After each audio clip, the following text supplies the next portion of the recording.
आज कांग्रेस पार्टी की लोकसभा की हम जितने मेंबर्स दिल्ली में है, सब स्पीकर साहब से मुलाकात करने की फैसला किया था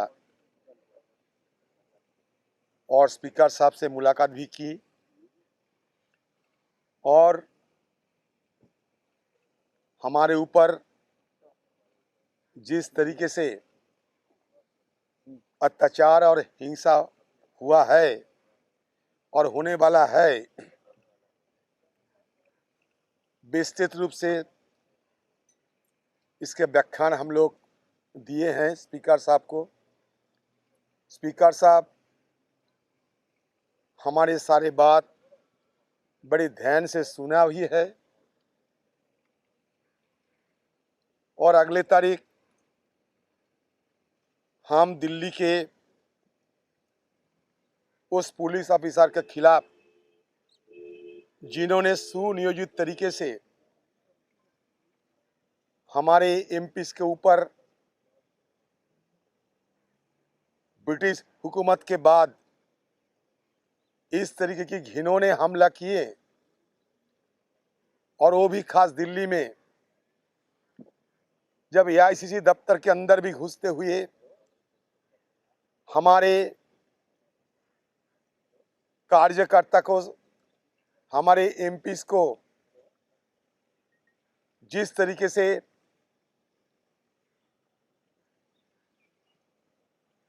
यहाँ के पुलिस वालों ने हमला किया,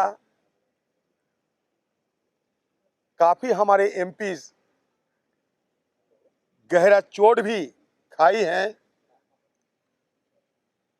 और जब थाने में ले जाते हैं, थाने में भी यहाँ के पुलिस वालों ने कल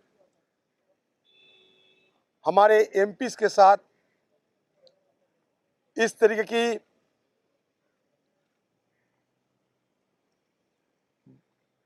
बर्ताव किए हैं कि लगता है हम सारे कांग्रेस की एमपीज और कांग्रेस की कार्यकर्ताएं आतंकवादी बन चुके हैं। राहुल गांधी जी को लगातार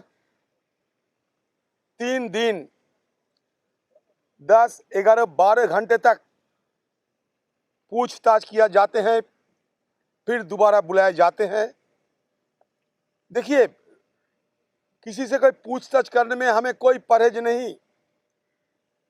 हम तो सिर्फ ये कहना चाहते हैं कि जो भी करो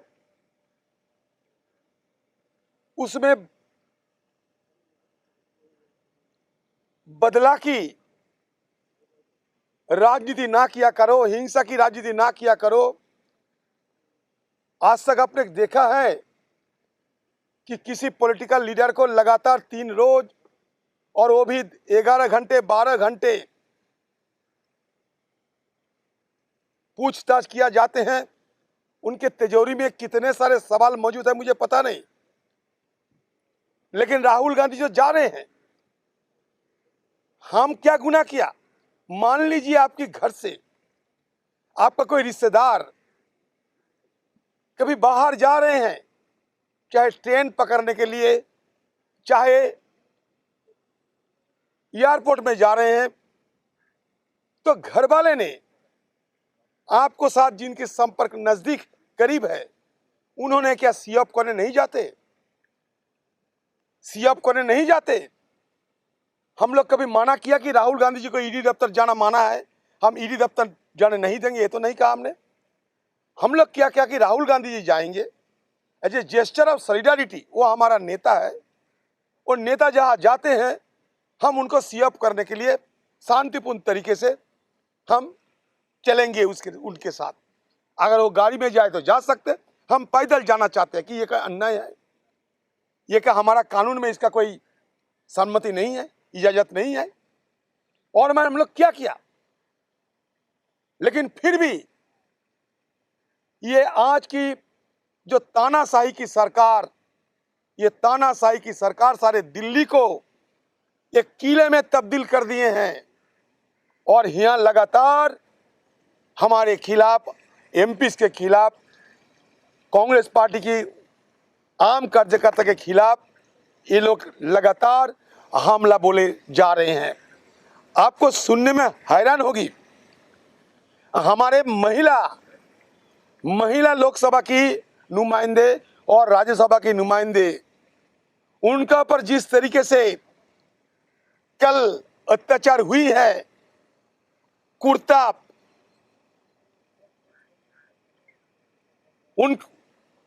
उनकी बदन से कुर्ता को उखाड़ने की, छेड़ने की कोशिश किए गए हैं।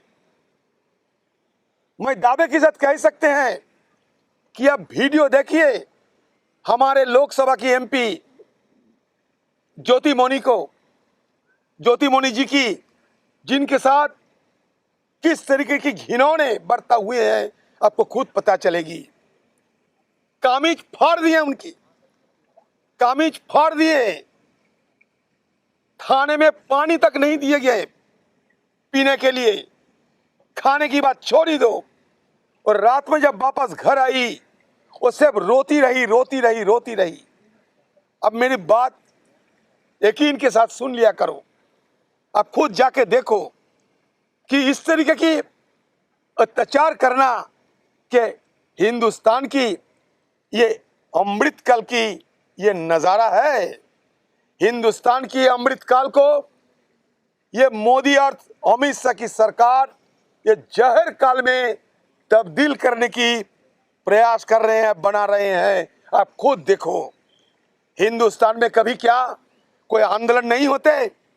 हम क्या किसी को कहीं रास्ता रुके, कहीं दफ्तर तोड़ने की तो आंदोलन नहीं किए? हम लोग गांधी जी की दिखाए हुए मार्ग पे शांतिपूर्ण तरीके से हमारा बात रखने की कोशिश किए। ये क्या गुनाह है? मैं सरकार से पूछना चाहते हैं।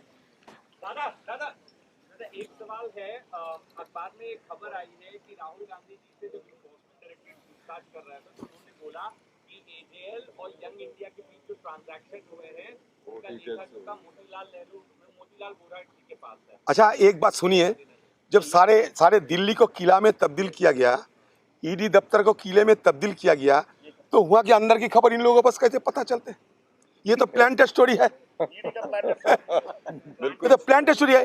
हमें वहां एक अंदर ना जाने नहीं देते, बात नहीं करने देते, ये परिंदा को घुसने नहीं देते, तो वहां के अंदर की बात बाहर कैसे आता है? क्योंकि ये सारे जो हो रहे हैं हमारे मोदी जी और अमित शाह जी के निर्देश पे हो रहे हैं। इसलिए जहां जहां सुविधा होगी कांग्रेस को और तोड़ो, कांग्रेस के बीच और खाई बढ़ा दो, कांग्रेस के भीतर अंदरूनी लफड़ा को बढ़ा कैसे दिया जाए, इसके सारे साजिश हो रहे हैं।